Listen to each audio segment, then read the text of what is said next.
আসসালামু আলাইকুম রফিক ভাই। আশা করি আপনি ভালো আছেন। আচ্ছা, কিছু প্রশ্নের উত্তর দ্রুত গতিতে দেওয়ার চেষ্টা করি, যতটুকু সম্ভব আমার পক্ষে। আচ্ছা, প্রথমত যেই প্রশ্নটা এসছে সেটা হলো আমার ভিআইপি ট্যান রিলেটেড কিছু কথা। সো ভিআইপি ট্যান্টের বিষয়টা হলো এরকম যে এটার সাথে সম্পর্ক হচ্ছে এই এই প্রশ্নটা, ঠিক আছে? 6 নাম্বার প্রশ্নটা ABCD। তো মূলত ভিআইপি টেন্ট আমরা বলি, আমাদের বাংলাদেশের আসপেক্টে আমরা বলি বা সারা ওয়ার্ল্ড থেকে এই শব্দটা পরিচিত। আর মূলত এইটা যদি সৌদি বেস চিন্তা করি তাহলে এটাকে বলা হয় মোয়াল্লেম এ ক্যাটাগরি। ঠিক আছে? মোয়াল্লেম এ ক্যাটাগরির হচ্ছে তোমার হলো গ্রুপ বা টেন্ট। এই ক্যাটাগরির মধ্যে ভিতরে আবার মাল্টিপল ক্যাটাগরি আছে। এগুলো আমরা পাই না, বাট এগুলো অনেক বেশি ব্যয়বহুল, সেটা দেখাচ্ছি আমি।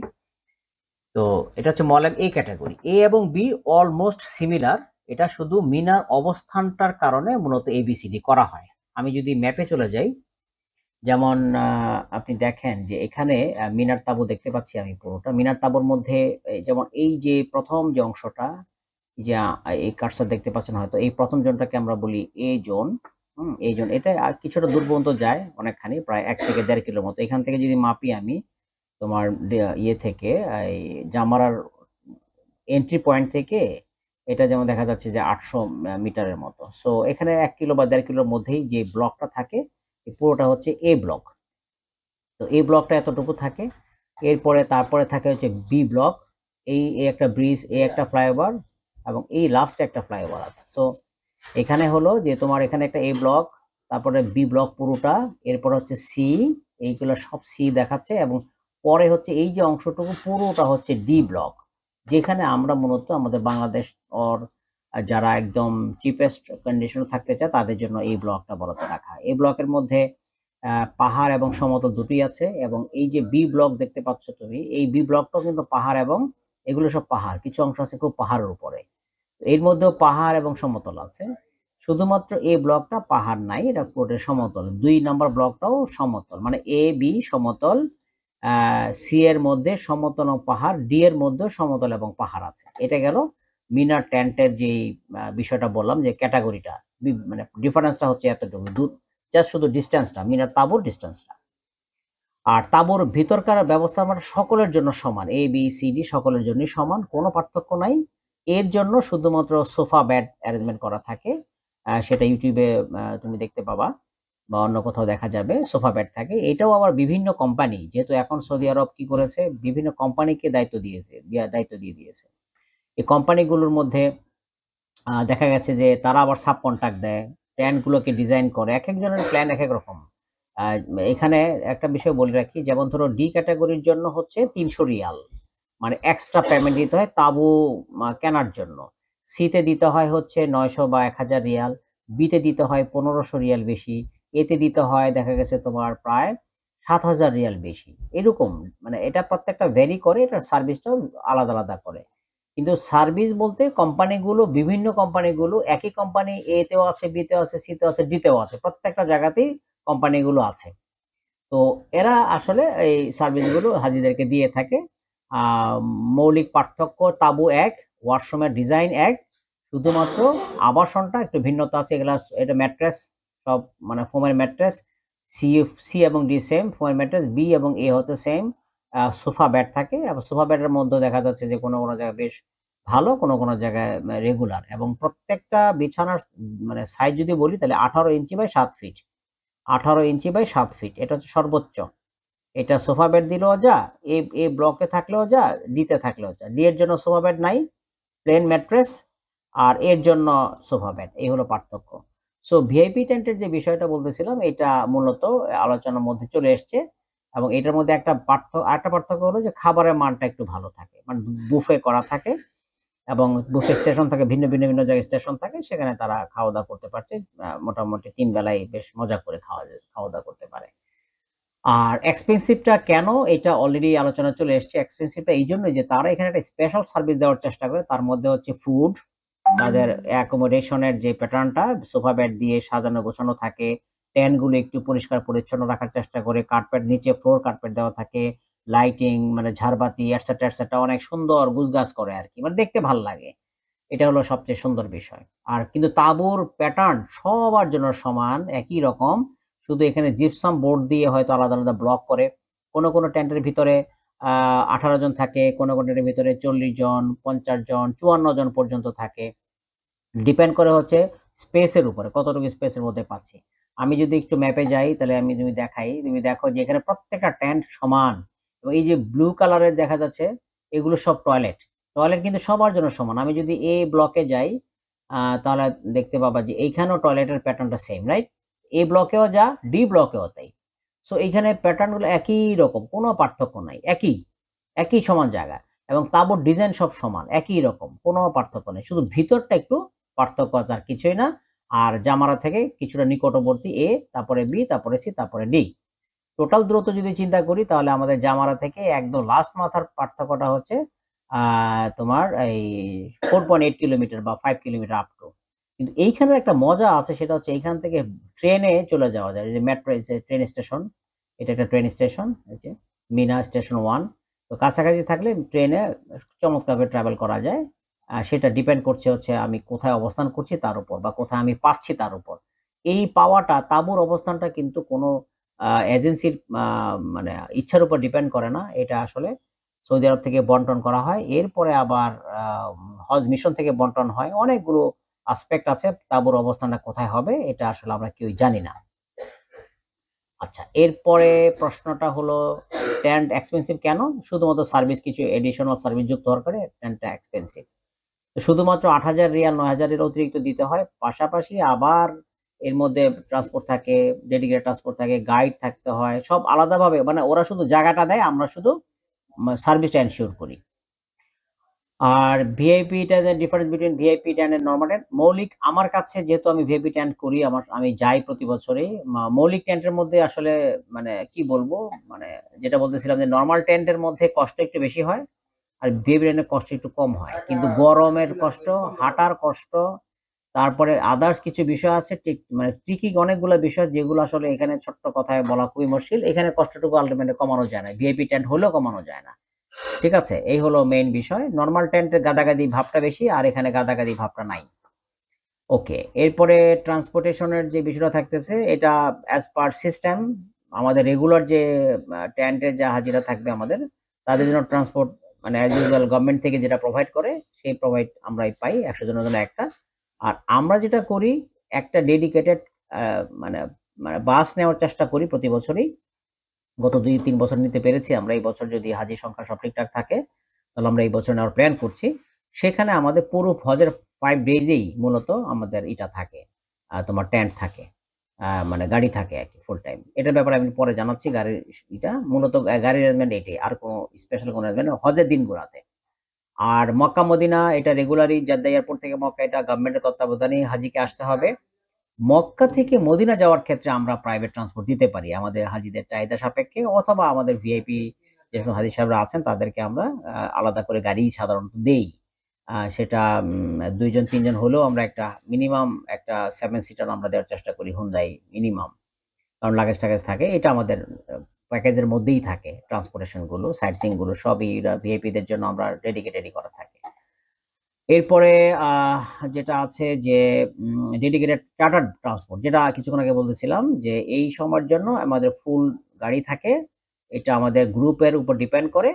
নরমাল টেন্টের যারা আমাদের হাজি সাহেব তাদের জন্য, যেহেতু এখানে একটা বিশাল বড় অ্যামাউন্টের বিষয় থাকে, এজন্য তাদের সাথে কথা বলে আমরা গাড়ি নিয়েই সাধারণত নিয়ে আমরা সেখানে করি। এটার ব্যাপারে আমি পরে আরেকটা স্লাইডে দেখাচ্ছি আমি কোন সময়টা আমরা কিভাবে কাজে লাগাই গাড়িটা।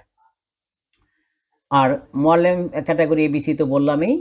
আর 7 নম্বরে এটা পসিবল, এটা পসিবল না তা না, বাট এইখানে হয় কি যে স্পেসিফিক্যালি এখনই করা যাবে না, কারণ আপনারা জানেন যে এই হজের হোটেলগুলো কিন্তু নরমালি আমরা যেমন ওমরার সময় হোটেলে নেই, ঠিক এইভাবে নেওয়ার কোনো বিধান নাই। এটা নুসুকের একটা সিস্টেমে ঢুকতে হয়, তারপরে এখানে ওই কন্ট্রাক্ট করতে হয়, এগ্রিমেন্টের জন্য আবেদন জানাতে হয়, তারপরে হোটেল কর্তৃপক্ষ অ্যাপ্রুভ করে, তারপরে অনলাইনে পেমেন্টটা যায়, অনেকগুলো ধাপে যায়।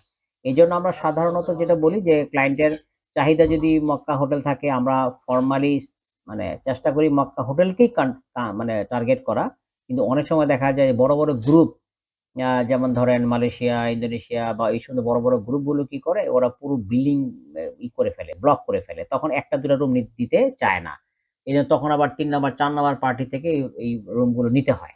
সো এটি একটি বিষয়। তো আমরা সাধারণত চেষ্টা করি, ইনশাল্লাহ পাওয়া যাবে, পাওয়া না যাওয়ার কোনো কারণ নাই। সেম এজ মোমেন্টিকের ক্ষেত্রেও তাই। তবে আমরা যে হোটেলগুলো সবচেয়ে আমাদের জন্য খুবই ক্লাসি হোটেল আমরা সাধারণত দেই, সেটা হচ্ছে Swiss hotel, Swiss hotel Mecca, যেটা আমাদের ইউরোপিয়ান গ্রুপগুলো সাধারণত এটাতেই থাকে। এটার সুবিধা অনেক। Makkah hotel also fine.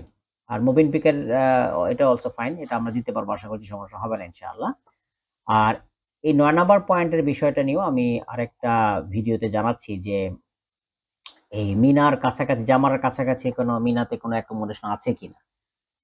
এটা আসলে মিনা হবে না, এটা মূলত আমি দেখাচ্ছি ম্যাপে, তাহলে হয়তো বুঝতে পারা যাবে ইনশাআল্লাহ।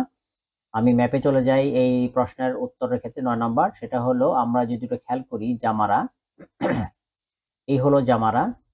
এই জামারার ঠিক যদি আমি এই বাম দিকে চিন্তা করি, আমাদের হোটেলটা একটু দেখাই, আমাদের ইউরোপিয়ান গ্রুপের যে হোটেলটা উঠবেন হাজী সাহেব এই বিল্ডিংটাতে উঠবেন। তো এটা অনেক বড় একটা হোটেল, এটা বেসিক্যালি 3 স্টার হোটেল।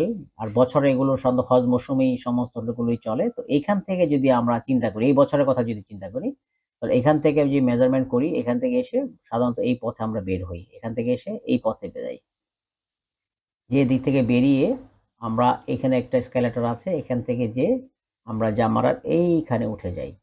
যদি চিন্তা করি তাহলে এখানে আবার এখানে হিসাবে দেখা যাচ্ছে 1.28 কিলো, তা আমরা ধরলাম আরো উপরে যাই, একদম জামারার এন্ট্রি পয়েন্টে যাই, তাহলে এখানে নেরাবো 2 কিলো। আমি যদি আরো যাই, ধরেন 2 কিলো 2.5 কিলো আমাদেরকে মাথায় রাখতে হচ্ছে ফ্রম আমাদের এখনকার যে হোটেল, এইখান থেকে আমাদের হোটেলটা। সো এই হোটেলে যদি আমরা কথার কথা আমাদের গেস্ট থাকেন, তাহলে 2.5 কিলো থেকে 2 কিলোর মধ্যে আমাদের জামারার এন্ট্রি পয়েন্ট হচ্ছে একদম টপে। ঠিক আছে, তো এটা হলো দূরত্ব এতটুকুই। আর এই জায়গাগুলোতে আমাদের হোটেলটা যেহেতু গ্রুপের বিষয়, হোটেলটা আমরা যে জায়গাতে রাখবো ওই জায়গায় রাখতে হবে। এটা স্পেসিফিক্যালি ওনাকে বা যে কোনো হাজী সাহেবকে ভেঙে আলাদা জায়গায় রাখার কোনো সুযোগ নেই। আর মিনার মধ্যে কোনো হোটেল নাই। যেই হোটেলগুলো আছে আমি যদি একটু দেখাই আপনাদের ক্লোজ করে, এখানে কতগুলো টাওয়ার দেখতে পাচ্ছেন, এটা মিনার মধ্যেই। এই মিনার টাওয়ারটা বেসিক্যালি এগুলো সবই 5 স্টার স্ট্যান্ডার্ড অ্যাকোমোডেশন। এটা অনেক আগের, এগুলো অনেক ব্যয়বহুল, এবং এখানে আমরা বাংলাদেশিরা সাধারণত আমরা করতে পারি না বা হয় না, এখানে কিছু পদ্ধতি আছে, সৌদি কোম্পানির কাছ থেকে নিতে হয়। এই গত বছর থেকে আপনি যদি এইটা খেয়াল করেন, এই জায়গাতে একটা ব্লক টাওয়ার আছে, 1 2 3 4 5 6 7 8 9 10টা টাওয়ার এখানে। এই সবগুলি 5 স্টার অ্যাকোমোডেশন। এটা এখানে তাঁবুগুলোকে সরিয়ে দিয়ে এই জায়গার মধ্যে কিন্তু টাওয়ার করেছে, এবং এগুলোর এক্সক্লুসিভ টাওয়ার। এইগুলো দিয়ে মূলত আপনার আমেরিকা এবং ইউরোপের গ্রুপগুলো এখানে 35 লাখ টাকার প্যাকেজে তারা আসে। এগুলো ব্যয়বহুল একটা স্লট। সো মিনার ঠিক মধ্যে যদি হোটেল আমরা খুঁজি, তাহলে মূলত হোটেল হচ্ছে এই একটা ব্লক আর এই একটা ব্লক। এগুলোতে আমাদের বাংলাদেশিদের জন্য আমরা আসলে করতে পারি না বা হয় না, বা আমরা কখনো করি না, চাহিদাও নাই, যেহেতু ব্যয়বহুলতার বেশি অনেক। আর মূলত জামারা থেকে বেরিয়ে এই অংশটাই মূলত আজিজিয়া, আমরা বলছি পুরোটাই আজিজিয়া। তা আজিজিয়াতে থাকাই সুবিধা। আর এতটুকু হচ্ছে আপনার এই প্রশ্নের উত্তরটা, সেটা হচ্ছে যে জামারা ক্লোজের মতো 2-3 কিলোমিটার আপনাকে চিন্তা করতে হবে। এক। আর অনেকেই আছেন যে আপনার যেটা করেন যে মিনাতে, অনেকেই আমাদের গত বছর ছিলেন, তারা মিনাতে থাকতে স্বাচ্ছন্দ্য বোধ করেন না, কষ্ট পায়, যেহেতু স্বাভাবিক গরম। তো এই গরমের কারণে অনেকেই কষ্ট পায়। তো ওনারা যে রুট প্ল্যানটা আমি যদি একটু আপনাদেরকে দেখাই হজের দিনগুলোর জন্য, ওইটাতে আমি একটু চলে যাই, তাহলে একটু সুবিধা হবে। হজের দিনগুলোর ক্ষেত্রে যদি একটু খেয়াল করেন, তাহলে পরে দেখা যাবে যে 7 জিলহজ এই আসার পর থেকে যে কোনো সময় মক্কায় মিনায় গমন, গ্রুপ বাস, রাতে মিনায় অবস্থান, 8 জিলহজ সারাদিন মিনাতে অবস্থান। সো আমরা 8 তারিখে 7 তারিখ রাতে আমরা চলে যাচ্ছি মিনায়। মিনার তাঁবুতে আমরা অবস্থান করব, যেখানেই হোক না কেন তাঁবুর। মিনায় অবস্থান করার পরে আমরা সারাদিন থাকবো। 8 তারিখ রাতে, ওই দিন রাতে আমরা চলে যাব হচ্ছে আরাফা। তো আরাফাতে মধ্যরাতের মধ্যে আরাফায় যাব। আরাফায় আমরা সারাদিন থেকে আরাফাতে 9 তারিখ সন্ধ্যার পরে আরাফা থেকে মুজদালিফায় আসব। মুজদালিফাতে এসে আমরা অবস্থান করব খোলা আকাশের নিচে, এবং পরের দিন মানে আফটার ফজর সেখান থেকে আমরা যাব হচ্ছে মিনা, মিনা হয়ে জামারা অথবা সরাসরি জামারা। এখানে একটা পয়েন্ট আপনি দেখেন যে দীর্ঘ ট্রাফিক জ্যামের কারণে আধা ঘন্টার পথ 5 থেকে 6 ঘন্টা পর্যন্ত লাগে। যদি গাড়ি থাকে, গাড়ি থাকলেও এই ঘটনাটা ঘটে থাকে। গত বছর আমার হয়েছে, আমার পুরো টিম নিয়ে আমার প্রায় 7 ঘন্টা, এই আপনার 5 কিলোমিটার রাস্তা আমার লাগছে 7 থেকে 8 ঘন্টা। সুতরাং এই কষ্ট কিন্তু আপনার পয়সা দিয়ে মানে আপনাকে কোনোভাবে এটাকে সফট করার কোনো সুযোগ নাই। সো এইখানে একটা বড় ইস্যু, এটা আমরা সবসময় আমাদের হাজী সাহেবদেরকে আগে ভাগে জানিয়ে রাখি যে এই প্রবলেমটা। এখানে যতই ভিআইপি হোক আর যাই হোক, মুজদালিফা থেকে সবাইকে তো খোলা আকাশের নিচ থেকে আসতে হয়, আসার পথে হলো এই প্রবলেমটা। দেন আমরা চলে গেলাম 9 জিলহজ, মানে 10 তারিখ সকালে ফজরের পরে আমরা জামারায় চলে গেলাম, পাথর মেরে আমরা চলে গেলাম। যারা আজিজিয়ায় থাকেন তারা ওই যে 2.5 কিলোমিটার দূরে বা 3 কিলোমিটার তার ঘুরে আসতে তো 4 কিলোমিটার লাগে, তারা হেঁটে এসে চলে আসে, কি বলে আপনার হোটেলে চলে আসে। হোটেলে আসলে তারা হোটেলে থাকেন। ওই দিন অনেক সময় তাদের শক্তি মানে যে সাপোর্ট করে, বডি সাপোর্ট করে, তাহলে তারা ওই দিনই ফরজ তাওয়াফ সাইটা করে ফেলেন। ফরজ তাওয়াফ সাই করছেন 10 তারিখেই। 10 তারিখে মানে হচ্ছে 9 তারিখ রাতে তারা আমরা মুজদালিফায় থেকে 10 তারিখ ভোরে ফজরের পরে মুজদালিফায় এসে জামারে এসে পাথর মেরে আমরা মক্কায় চলে যাই বা আজিজিয়ায় চলে যাই। আজিজিয়ায় যেয়ে আমরা অবস্থান করি, মাথা মুন্ডন করি, কোরবানি হয়। এরপরে আমরা ফরজ তাওয়াফ সাইটা যারা পারি তারা করে ফেলি। করে ফেলে আমরা রাতেই, ওই 10 তারিখ রাতেই আমরা মিনায় চলে আসি। এই যে মিনায় থাকা যে সুন্নাহ, এই সুন্নাহ যেহেতু অন্যান্য সকলের মাযহাবে ওয়াজিব, সো আমরা এটা সাধারণত প্রত্যেকেই বলি তারা যেন রাতে মিনা অবস্থান করেন। এরপরেও যদি কেউ তারা নিজ দায়িত্বে মিনার বাইরে, তারা মিনার কাছাকাছি মক্কায় হোক বা মিনার কাছাকাছি জামারা কি বলে আজিজিয়াতে হোক, হোটেলে থাকেন, তাহলে তারা নিজ দায়িত্বে ওখানে থাকবেন। 11 তারিখে স্বাভাবিক নিয়মেই তারা ওখান থেকেই পাথর মারবেন, আবার তারা হোটেলে চলে যাবেন। 12 তারিখে তারা পাথর ওই হোটেল থেকেই পাথর মারবেন, তারা আবার হোটেলে চলে যাবেন। সো শুধুমাত্র মিনায় থাকছেন হচ্ছে 7 তারিখ রাত এবং 8 তারিখ রাত। 9 তারিখে তো আমরা সারাদিন আরাফা, এবং হচ্ছে 9 তারিখ রাতে আমাদের মুজদালিফা। সো মিনাতে যদি থাকার হিসাব করেন তাহলে একটা রাত, 7 তারিখ রাত, 8 তারিখ রাতে মিনা প্লাস আরাফা মিলায়া 9 তারিখ রাত তো মুজদালিফা। এরপরে তো বাকি সময়টুকু চাইলে আপনি যারা চাইবেন, আমরা কিন্তু কোনোভাবে এটাকে স্পেশালি আমরা বলি না যে আপনি থাকেন হোটেলে, বাট যেহেতু এটা গুরুত্বপূর্ণ সুন্নাহ, সুতরাং আমাদের ইচ্ছা থাকে প্রত্যেকে যেন মিনায় থাকেন হাজার কষ্ট হলেও। সো এটা যারা থাকেন তাদের নিজ দায়িত্বেই থাকতে হয়। আর ওই 5 দিন, মিনার 5 দিন মানে 8ই জিলহজ থেকে 12ই জিলহজ বিকেল পর্যন্ত, 12ই জিলহজ বিকেল পর্যন্ত যেটা বলছিলাম সেটা হলো যে তোমার ওই 8 তারিখ থেকে মানে 8ই জিলহজ থেকে 12ই জিলহজ পর্যন্ত কোনো খাবার মিনাতে বা মক্কার কোনো হোটেলে যারা থাকবেন তাদের কিন্তু খাবার থাকে না, যেহেতু পুরো প্রোগ্রামটাই মিনা আরাফামুখী থাকেন। ভারতের রাত থেকে তখন খাবার অ্যারেঞ্জমেন্ট থাকে। এই হলো মোটামুটি ইনফরমেশন। জামারার কাছাকাছি অ্যাকোমোডেশনের কথা বললাম, এগুলো সবগুলি কথা চলে আসছে, আর আপাতত তেমন কিছু নাই। আর এরপর যে কোনো কোশ্চেন থাকে ইনশাআল্লাহ তাআলা আমরা চেষ্টা করব আরো ক্লিয়ার করার জন্য। ধন্যবাদ। আসসালামু আলাইকুম ওয়া রাহমাতুল্লাহ।